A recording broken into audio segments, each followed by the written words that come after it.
ഇന്ന് നമുക്ക് നല്ലൊരു അടിപൊളി ഫിഷ് മോളിയുടെ റെസിപ്പി എങ്ങനെയാണെന്ന് നോക്കിയാലോ. നല്ല എളുപ്പത്തിൽ ഉണ്ടാക്കാൻ പറ്റണേ. അപ്പോൾ അതിന് വേണ്ടിയിട്ട് ഞാനിവിടെ 1 കിലോ അയക്കൂറ മീൻ എടുത്തിട്ടുണ്ട്. അതിലോട്ട് കുറച്ച് കുരുമുളക് പൊടിയും മഞ്ഞൾപ്പൊടിയും പാകത്തിന് ഉപ്പും ചേർത്തിട്ട് ഒന്ന് മാരിനേറ്റ് ചെയ്ത് വെക്കുന്നുണ്ട് കേട്ടോ. ഈ അയക്കൂറ മീനിനെ ചിലയിടത്തൊക്കെ തെക്കോട്ടൊക്കെ പോകുമ്പോൾ നെമ്മീൻ തന്നെ പറയൽ. പക്ഷെ നമ്മൾ കോഴിക്കോട്ടുകാർ അയക്കൂറ വേറെയും നെമ്മീൻ വേറെയാണ്. എന്താ നല്ല വ്യത്യാസം എന്നുള്ള സത്യം പറഞ്ഞാൽ മൃണാളില്ലേ, അവർ ഒരു വീഡിയോ ചെയ്തപ്പോഴാണ് മനസ്സിലായി. കുഞ്ഞ് മീനില്ലേ കിങ് ഫിഷ്, അതിനാണ് നമ്മൾ കോഴിക്കോട്ടുകാർ അയക്കൂറാന്നും നല്ല വലുതിനെ നെമ്മീനും പറയണമെന്ന്. അപ്പോഴാണ് സത്യം പറഞ്ഞാൽ എനിക്ക് അതിൻ്റെ വ്യത്യാസം മനസ്സിലായിട്ടോ.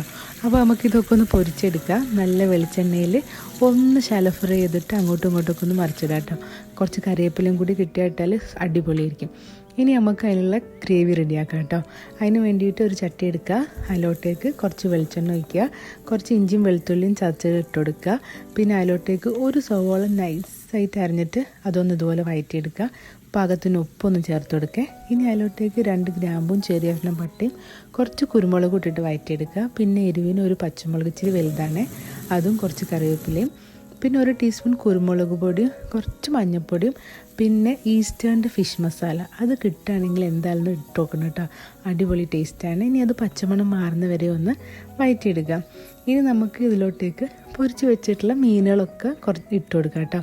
അപ്പോൾ കുറച്ച് വലിയ ചട്ടി കിട്ടുകയാണെങ്കിൽ നല്ലതായിരിക്കും. ഞാനിവിടെ ഉള്ള ചട്ടി വെച്ചിട്ട് അഡ്ജസ്റ്റ് ചെയ്തിട്ട് ഇട്ടിട്ടുണ്ട്. പിന്നെ ഞാൻ ഈസ്റ്റേണിൻ്റെ തന്നെ കോക്കനട്ട് മിൽക്കാട്ടോ എടുത്തിട്ടുള്ളത്. തേങ്ങാപ്പാലൊക്കെ വീട്ടിൽ നല്ല തേങ്ങയൊക്കെ കിട്ടുകയാണെങ്കിൽ ആ തേങ്ങാപ്പാൽ ഒഴിച്ചിട്ട് ഉണ്ടാക്കുക. അതല്ലെങ്കിൽ ഇതുപോലെ കാനിൽ വാങ്ങിയിട്ടുള്ളത് ഒഴിക്കുക കേട്ടോ. രണ്ടും നല്ല ടേസ്റ്റ് തന്നെയാണ്. നമുക്ക് ആ റെസ്റ്റോറൻറ്റ് ടേസ്റ്റ് കിട്ടാൻ വേണ്ടിയിട്ട് വേണമെങ്കിൽ കോക്കനട്ട് മിൽക്ക് പൗഡറില്ലേ, അതൊരു ടേബിൾ സ്പൂണ് കുറച്ച് ചൂടുവെള്ളത്തിലൊന്ന് മിക്സ് ചെയ്തിട്ട് ഇതിൽ ഒഴിച്ചു കൊടുക്കുക കേട്ടോ. കാരണം ഷെഫ് പിള്ളയൊക്കെ പറഞ്ഞത് കേട്ടിട്ടുണ്ട് ഞാൻ.